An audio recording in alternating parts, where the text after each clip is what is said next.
ವೈಭವವನ್ನು ಕಾಣಬೇಕು ಅಂತೇಳಿ ಬಯಸುವಾದರೆ ಬೇರೆ ದಾರಿಲ್ಲ, ಕೊಪ್ಪಳಕ್ಕೆ ಬರಬೇಕು. ಈ ಅದ್ಭುತವಾದ ಕಾರ್ಯಕ್ರಮದ ವರ್ಷ ಮಧ್ಯದಲ್ಲಿ ನಿಮ್ಮೆಲ್ಲರ ಮಧ್ಯೆ ಇದ್ದು ಚಾಲನೆ ಮಾಡುವಂಥ ಭಾಗ್ಯವಂತ ಪರಮ ಪೂಜ್ಯ ಶ್ರೀಗಳು ನವೀಕರಿಸುವಾಗ ಬಹಳ ಮಾರೋತ್ಸವದ ನಂತರ ಕೈಲಾಸ ಮಂಟಪದಲ್ಲಿ ಕಾರ್ಯಕ್ರಮ ಜರುಗುತ್ತದೆ. ಆ ಗುಡ್ಡದ ಮೇಲೆ ಒಂದೇ ಒಂದು ಚೇರನ್ನ ಭಕ್ತರಿಗೆ ಹಾಕಿಲ್ಲ, ಆದರೆ ಆ ಗುಡ್ಡದ ತುಂಬೆಲ್ಲ ಕುಳಿತಿರುವಂತಹ ಜನರ ಸಂಖ್ಯೆಯನ್ನು ಎಣಿಸಿದ್ರೆ 70,000ಕ್ಕಿಂತ ಮಿಗಿಲಾಗಿ ಕೈಲಾಸ ಮಂಟಪದಲ್ಲಿ ನಡೆಯುವಂತ ಕಾರ್ಯಕ್ರಮಗಳಿಗೆ ಜನ ಸಾಕ್ಷಿಯಾಗಿರ್ತಾರೆ ಅನ್ನುವಂಥದ್ದನ್ನ ನಾವು ಕಾಣಬಹುದು, ನೋಡಬಹುದು. ಆ ಒಂದು ದೃಷ್ಟಿಯಲ್ಲಿ ಈ ಗವಿಮಠ ವರ್ಷದಿಂದ ವರ್ಷಕ್ಕೆ ಜನರನ್ನ ಕನ್ನಡಿಗೆ ಸೆಳೀತಾ ಇರ್ತಕ್ಕಂಥದ್ದನ್ನ ಈ ಉತ್ತರ ಕರ್ನಾಟಕದ ಸಿದ್ಧಗಂಗೆ ಅನ್ನುವಂಥ ಮಾತಿಗೆ ಅನರ್ಥಕವಾಗಿ ಸಾರ್ಥಕವಾಗಿ ನಡೆಸ್ಕೊಳ್ತಾ ಇರ್ತಕ್ಕಂಥದ್ದನ್ನ ನಾವು ನೋಡ್ತಾ ಇದ್ದೇವೆ. ಗವಿಮಠದ ತಲೆಯಲ್ಲಿ ಸದ್ವಿಚಾರಗಳಿರಬೇಕು, ಬಾಯಲ್ಲಿ ಸವಿ ಮಾತುಗಳಿರಬೇಕು, ಹೃದಯದಲ್ಲಿ ಪ್ರೇಮ ಇರಬೇಕು. ಇಷ್ಟಿದ್ರೆ ಸಾಕು, ಅದು ಬದುಕಿನ ಸಾರ್ಥಕತೆ ಲಕ್ಷಣ. ಇಷ್ಟ ನೆನಪಿಡ, ತಲೆಯಾಗ ಚಲೋ ವಿಚಾರ ಇರಬೇಕು, ಕೈಯಾಗ ಚಲೋ ಕೆಲಸ ಇರಬೇಕು, ನಾಲ್ಗೆ ಮೇಲೆ ಚಲೋ ಮಾತು ಇರಬೇಕು, ಎದೆಯಾಗ ಪ್ರೇಮ ಇರಬೇಕು. ಇಷ್ಟಿದ್ದು ಬಿಟ್ಟರೆ ನಾವು ಗವಿಸಿದ್ಧ ಪಜ್ಜನ ಗದ್ದಿಗೆ ಹೋಗಿ ದೀಪ ಹಚ್ಚಲು ಬೇಕಾಗಿಲ್ಲ. ಇಷ್ಟಿದ್ರೆ ಅವನ ಬಂದು ನಿಮ್ಮ ಮನೆಯ ಜಗಲಿಯ ದೀಪ ಆಗಿ ನಿಮ್ಮ ಮನ್ಯಾಗ ಸದಾ ಇರ್ತಾನ. ಮನೆಗೆ ಎಲ್ಲ ಬಹಳ ಭಕ್ತರು ಸೇರಿದಿರಿ. ನಂದೊಂದೇ ಮಾತು, ಗೊತ್ತಲ್ಲ, ನಿಮ್ಮ ಜಾತ್ರೆ ಮುಗೀತು, ನನ್ನ ಜಾತ್ರೆ ನೀವೆಲ್ಲ ಸಮಾಧಾನದಿಂದ ಸಂತೋಷದಿಂದ ಮನೆ ಮುಟ್ಟಿದ ಮೇಲೆ ನಮಗೆ ಅವತ್ತು ಆಗತೇರು ಹೇಳ್ದಂಗೆ ಆಗ್ತೈತಿ. ನೀವೆಲ್ಲ ದಯವಿಟ್ಟು ಕೈ ಮುಗಿದು ನಿಮ್ಮಲ್ಲಿ ಪ್ರಾರ್ಥನೆ, ಯಾರು ಅವಸರ ಮಾಡಬೇಡ್ರಿ, ಒತ್ತಡ ಮಾಡಬೇಡ್ರಿ, ಸಮಾಧಾನದಿಂದ ಹೋಗ್ಬೇಕಷ್ಟೇ. ಒಂದು ಸ್ವಲ್ಪ ಗದ್ದಲಿದೆ, ಆದಷ್ಟು ನಿಂತು ಹೋಗ್ರಿ, ಯಾರು ಒತ್ತಬೇಡ್ರಿ. ಸಮಾಧಾನದಿಂದ ಸಾವಕಾಶವಾಗಿ ನಮ್ಮ ಜೊತೆ ಗವಿಸಿದ್ಧ ಪಜ್ಜನ ನನ್ನ ಹೃದಯಕ್ಕಂತ ನನಗೆ ನಡೆಸ್ತಾನ ಅನ್ನೋ ಭಾವನೆಯಿಂದ ಸಮಾಧಾನದಿಂದ ಹೋಗಿ ತಮಗೆಲ್ಲ ಶರಣು ಆಗ್ತೀವಿ.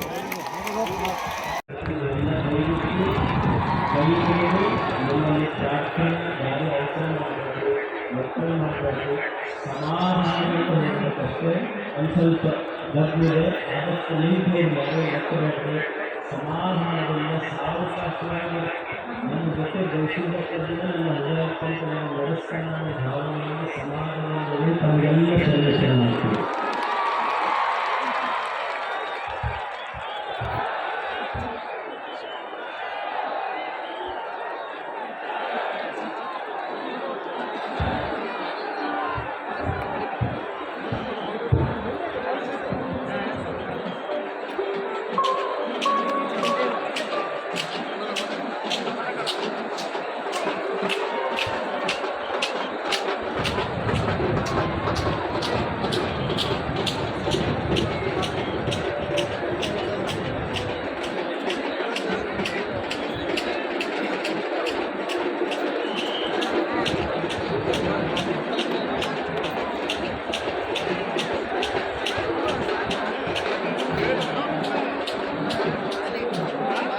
ಮಾರೋತ್ಸವದ ನಂತರ ಕೈಲಾಸ ಮಂಟಪದಲ್ಲಿ ಕಾರ್ಯಕ್ರಮ ಜರುಗುತ್ತದೆ. ಆ ಗುಡ್ಡದ ಮೇಲೆ ಒಂದೇ ಒಂದು ಚೇರನ್ನ ಭಕ್ತರಿಗೆ ಹಾಕಿಲ್ಲ, ಆದರೆ ಆ ಗುಡ್ಡದ ತುಂಬೆಲ್ಲ ಕುಳಿತಿರುವಂತಹ ಜನರ ಸಂಖ್ಯೆಯನ್ನು ಎಣಿಸಿದ್ರೆ 70,000ಕ್ಕಿಂತ ಮಿಗಿಲಾಗಿ ಕೈಲಾಸ ಮಂಟಪದಲ್ಲಿ ನಡೆಯುವಂತ ಕಾರ್ಯಕ್ರಮಗಳಿಗೆ ಜನ ಸಾಕ್ಷಿಯಾಗಿರ್ತಾರೆ ಅನ್ನುವಂಥದ್ದನ್ನ ನಾವು ಕಾಣಬಹುದು, ನೋಡಬಹುದು. ಆ ಒಂದು ದೃಷ್ಟಿಯಲ್ಲಿ ಈ ಗವಿಮಠ ವರ್ಷದಿಂದ ವರ್ಷಕ್ಕೆ ಜನರನ್ನ ಕನ್ನಡಿಗೆ ಸೆಳೀತಾ ಇರ್ತಕ್ಕಂಥದ್ದನ್ನ ಈ ಉತ್ತರ ಕರ್ನಾಟಕದ ಸಿದ್ಧಗಂಗೆ ಅನ್ನುವಂಥ ಮಾತಿಗೆ ಅನರ್ಥಕವಾಗಿ ಸಾರ್ಥಕವಾಗಿ ನಡೆಸ್ಕೊಳ್ತಾ ಇರ್ತಕ್ಕಂಥದ್ದನ್ನ ನಾವು ನೋಡ್ತಾ ಇದ್ದೇವೆ. ಗವಿಮಠದ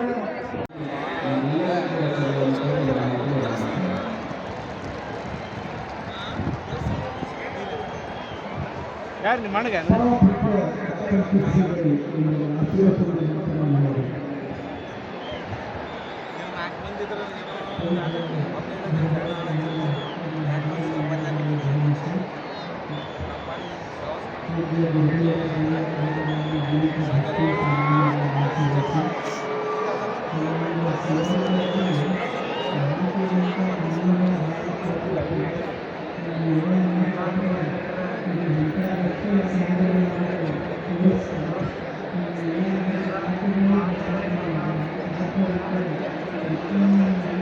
ಯಾರು ಬರ್ತಾರೆ ಇವ್ರ್ಯಾರು?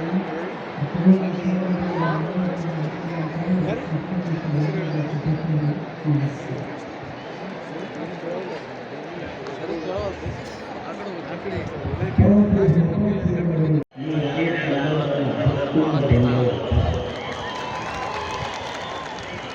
ಅಂಥ ಒಂದು ಭಕ್ತಿಯ ಇತಿಹಾಸವನ್ನು ಈ ಭಕ್ತಿಯ ಇತಿಹಾಸವನ್ನು ಉದ್ಘಾಟನೆ ಮಾಡಲಿಕ್ಕೆ ನಮ್ಮ ಜಿಲ್ಲೆಯ ಬೆಂಗಾಲದ ವಿವೇಚನೆಗೆ ಮೇಘಾಲಯ ರಾಜ್ಯಪಾಲರಾಗಿದ್ದಾರೆ. ಅದು ನಮ್ಮೆಲ್ಲರಿಗೂ ಹೆಮ್ಮೆ. ಅವರು ಈ ಅಂತಾರಾಷ್ಟ್ರೀಯ ಉದ್ಘಾಟನೆ ಮಾಡ್ತಾ ಇದ್ದಾರೆ. ಅವರ ಉದ್ಘಾಟನೆ ನಂತರ ಆಮೇಲೆ ಡಾಕ್ಟರ್ ಚಾಲನೆ ಸಿಗ್ತದೆ.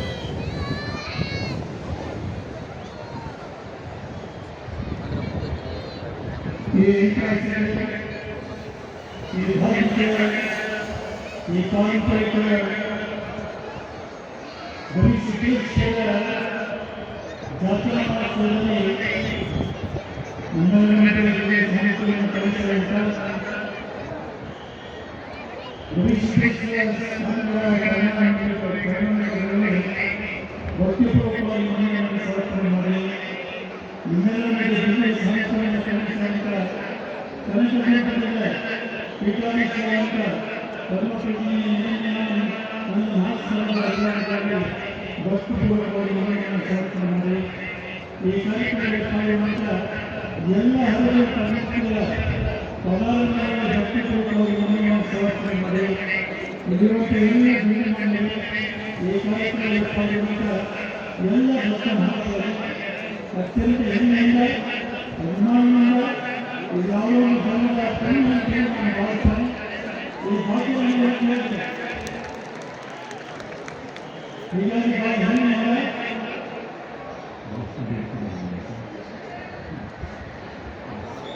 ಹೆಮ್ಮೆಯಿಂದ ಮತ್ತು ಅಭಿಮಾನದಿಂದ ಈ ಕಾರ್ಯಕ್ರಮವನ್ನು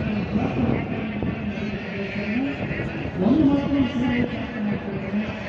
ಈ ನಾಡಿನ ಜನತೆ ದಸರಾ ನೋಡಬೇಕು, ವೈಭವ ನೋಡಬೇಕಾದ್ರೆ ಮೈಸೂರಿನಲ್ಲಿ ಒಂದು ಜಾತ್ರಾ ಮಹೋತ್ಸವ ವೈಭವ ಕಾಣಬೇಕಾದ್ರೆ ಬೇರೆ ದಾರಿನ ಕೊಪ್ಪಳಿಸಬೇಕು.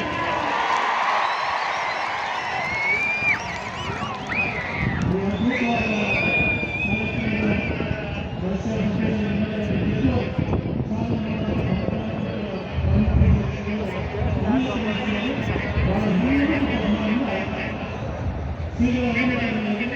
ಎಲ್ಲ ಪ್ರಚಾರ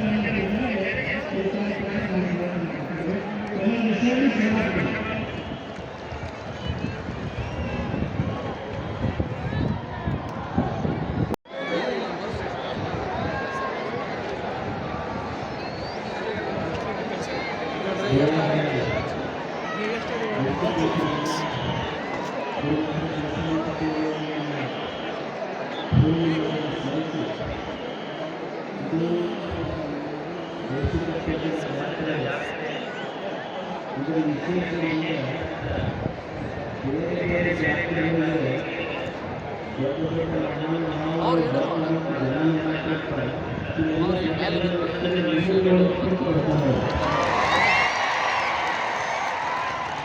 ಮತ್ತು ಇದಕ್ಕೆ ಜನ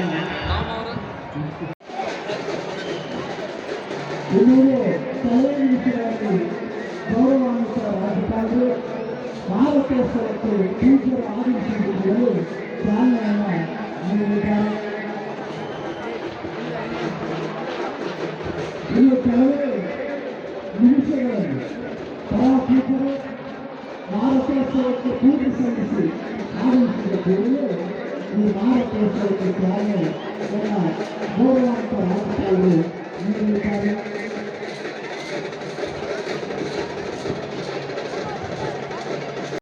ಕಾಯ್ತಾ ಇದ್ದಾರೆ. ಇಲ್ಲಿ ಅನೇಕ ಲಕ್ಷ ಭಕ್ತರು ಇಲ್ಲಿ ಹಳ್ಳಿಗಳಿಂದ ಊರುಗಳಿಂದ ನಗರಗಳಿಂದ ಎಲ್ಲೆಲ್ಲಿಯೂ ಸಹಿತ ಗುಡ್ಡದ ಮೇಲಿಂದ ಬೆಳ್ಳಿ ಕಟ್ಟಡದ ಮೇಲಿಂದ ನೀರಿನ ಟ್ಯಾಂಕ್ಗಳ ಮೇಲೆ ಪ್ರತಿಯೊಂದು ಮೂಲೆಯಲ್ಲಿ ಭಕ್ತರು ಸೇರಿರುವುದನ್ನು ನೋಡಿದರೆ ಇದು ಗವಿಸಿದ್ದೇಶ್ವರನ ಶಕ್ತಿ ಎಷ್ಟು ಅಂತ ಗೊತ್ತಾಗುತ್ತೆ. ಇಲ್ಲಿ ನೆರೆದಿರುವಂತಹ ಜನರಲ್ಲಿ ಇದಕ್ಕೆ ಮಕ್ಕಳು ಯಾರಾದರೂ ಅವ್ರಿಗೆ ಯಾರಾದರೂ ಸರ್ಕಾರ ಮಾಡಿ ಇವತ್ತಿನ ಮಾರೋತ್ಸವಕ್ಕೆ ಚಾಲನೆ ನೀಡತಕ್ಕಂಥ ಮಾನ್ಯ ಮೇಘಾಲಯದ ಗೌರವಾನ್ವಿತ ರಾಜ್ಯಪಾಲರು ಶ್ರೀ ಎಸ್ ವಿಜಯಶಂಕರ್ ಅವರು ವೇದಿಕೆಗೆ ಆಗಮಿಸ್ತಾ ಇದ್ದಾರೆ.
ಜಡೆಗೌಡರು ಮನೆಯನ್ನು ಬಿಟ್ಟು ಬರೋ ಕಾರಣ ಗವಿಸಿದ್ದೇಶ ಕುಟುಂಬದ ತಾಯಿ ಹೊರಟೆಯಲ್ಲ ಗವಿಸಿದ್ದೇಶ ನಮ್ಮ ಮನೆಯಲ್ಲಿ ಬಿಟ್ಟು ಅಂತ ಹೇಳಿದಾಗ ನಾನು ಎಲ್ಲಿ ಹೋಗೋದಿಲ್ಲ ನಿಮ್ಮ ಮನೆಯಲ್ಲಿ ಇರ್ತೀನಿ ಅಂತ ಹೇಳಿ ತನ್ನ ಜಡೆಯನ್ನು ಕಿತ್ತು ಕೊಟ್ಟು ಬರ್ತಾರೆ. ಅವತ್ತಿನಿಂದ ಇವತ್ತಿನವರೆಗೂ ಆ ಜಡೆಯ ಬೀದಿ ಆ ಮನೆಯಲ್ಲಿ ಇರತಕ್ಕಂಥದ್ದನ್ನು ನಾವು ನೋಡ್ತೀವಿ. ಜಾತ್ರೆಯ ಕಾರ್ಯಕ್ರಮಗಳನ್ನು ಪ್ರಾರಂಭವಾಗ್ತಕ್ಕಂಥದ್ದು ಆ ಜಡೆಗೌಡರ ಮನೆಯಿಂದ ಪಲ್ಲಕ್ಕಿ ಹೊರಡುವುದರ ಮೂಲಕ ಜಾತ್ರಾ ಕಾರ್ಯಕ್ರಮಗಳು ಮತ್ತೆ ಪ್ರಾರಂಭವಾಗ್ತವೆ. ಹೀಗೆ ಅನೇಕ ಒಂದು ಸವಾಲುಗಳನ್ನು ಗವಿಸಿದ್ದೇಶ್ವರ ಮುಂದೆ ಮಾಡ್ತಾನೆ. ಗವಿಮಠ 64 ಶಾಖಾ ಮಠಗಳನ್ನು ಹೊಂದಿರತಕ್ಕಂಥದ್ದು ಬಳ್ಳಾರಿ ಜಿಲ್ಲೆಯಲ್ಲಿ ಹಿರಿಯಡಗಿ,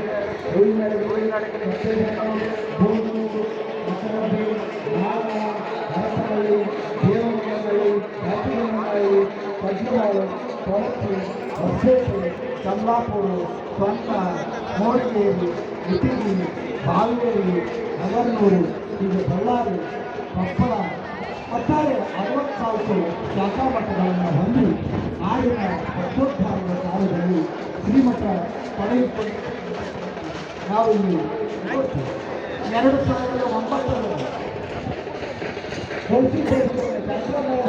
ಚಾಲನೆಯನ್ನು ನೀಡಿದಂಥ ಯೋಗಗುರು ಅವತ್ತು ಚಾಲನೆಯನ್ನು ನೀಡಿ ಭಾರತೋತ್ಸವದ ಸಂಸ್ಥೆಗಳನ್ನು ಕಂಡುಕೊಂಡು ಹೇಳಿದಂಥ ಮಾತನ್ನು ನಾನು ಹರಿದ್ವಾರ ಲಾಭ ಕಾರ್ಯಕ್ರಮವಾಗಿ ಯೋಗ ಶಿಬಿರಗಳನ್ನು ಮಾಡಿದ್ದೇವೆ.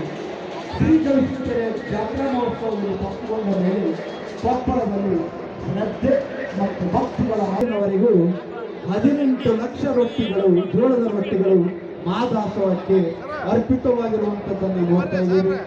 ಇಂದಿನವರೆಗೆ 25 ಕ್ವಿಂಟಲ್ ಬೂಂದಿ, 175 ಕ್ವಿಂಟಲ್ ಮೈಸೂರು ಪಾಕ, 62 ಕ್ವಿಂಟಲ್ ಶೇಂಗಾ ಹೋಳಿಗೆ, ಮಾದಲಿ ದಾಖಲೆ ಅನ್ನುವಂಥ ರೀತಿಯಲ್ಲಿ 467 ಕ್ವಿಂಟಲ್ ಮಾದಲಿ ಇವತ್ತು ಮಹಾದಾಸೋಹಕ್ಕೆ ಅರ್ಪಿತವಾಗ್ತಾ ಇದೆ ಅನ್ನುವಂಥ ಮಾತನ್ನ ಈ ಸಂದರ್ಭದಲ್ಲಿ ಹೇಳಲಿಕ್ಕೆ ಇಷ್ಟಪಡ್ತಾ ಇದ್ದೇನೆ. ಹಾಗೆ ವಿವಿಧ ರೀತಿಯ ಪ್ರಸಾದ ಮಹಾದಾಸೋಹಕ್ಕೆ, ಭಕ್ತರ ದಾಸೋಹಕ್ಕೆ, ಪ್ರಸಾದಕ್ಕೆ ಸಿದ್ಧಗೊಂಡಿರ್ತಕ್ಕಂಥದ್ದನ್ನು ನಾವು ನೋಡ್ತಾ ಇದ್ದೀವಿ. 15 ದಿನಗಳ ಕಾಲ ಮಹಾದಾಸೋಹ ಸಾಂಗವಾಗಿ ನೆರವೇರಲಿಕ್ಕೆ ಇಲ್ಲಿ ಭಕ್ತರು ಇಂಥದೇ ಸೇವೆ ಅಂತಲ್ಲ, ತಮ್ಮ ಸೇವೆಯನ್ನು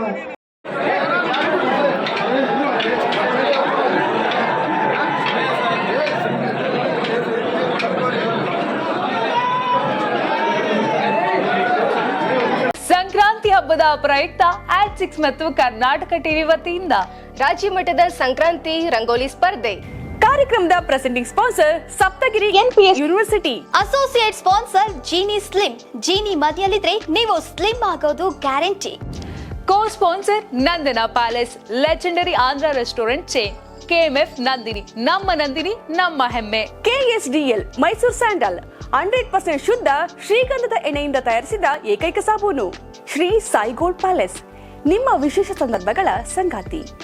ರಾಜ್ಯಾದ್ಯಂತ ಬೆಂಗಳೂರು ಸೇರಿ 35 ಕೇಂದ್ರಗಳಲ್ಲಿ ಸಂಕ್ರಾಂತಿ ರಂಗೋಲಿ ಸ್ಪರ್ಧೆ. ರಂಗೋಲಿ ಬಿಡಿ, ಆಕರ್ಷಕ ಬಹುಮಾನ ಗೆಲ್ಲಿ. ಜಿಲ್ಲಾವಾರು ವಿಜೇತರಿಗೆ ಬೆಂಗಳೂರಿನಲ್ಲಿ ಜನವರಿ 18ರಂದು ಗ್ರ್ಯಾಂಡ್ ಫಿನಾಲೆ. ಅರ್ಹತಾ ಸುತ್ತಿನ ಮೊದಲ ಬಹುಮಾನ 5,000 ರೂಪಾಯಿ, ದ್ವಿತೀಯ ಬಹುಮಾನ 3,000 ರೂಪಾಯಿ, ತೃತೀಯ ಬಹುಮಾನ 2,000 ರೂಪಾಯಿ.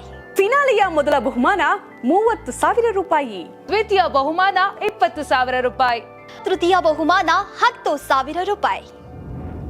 ಹೆಚ್ಚಿನ ಮಾಹಿತಿಗಾಗಿ ನೋಡ್ತಾ ಇರಿ ಕರ್ನಾಟಕ ಟಿವಿ. ಯಾರಾಗ್ತಾರೆ MLA ಅಭ್ಯರ್ಥಿ 2028 ಶೀಘ್ರದಲ್ಲೇ. ಪ್ರತಿದಿನ ಒಂದೊಂದು ಕ್ಷೇತ್ರದ ಟಿಕೆಟ್ ಆಕಾಂಕ್ಷಿಗಳ ಸಂಪೂರ್ಣ ಮಾಹಿತಿ ಪೊಲಿಟಿಕಲ್ ಜರ್ನಲಿಸ್ಟ್ KM ಶಿವಕುಮಾರ್ ಅವರಿಂದ. ಕರ್ನಾಟಕದ ನಂಬರ್ 1 ಡಿಜಿಟಲ್ ಮೀಡಿಯಾ ನಿಮ್ಮ ನೆಚ್ಚಿನ ಕರ್ನಾಟಕ ಟಿವಿಯಲ್ಲಿ ಮಾತ್ರ.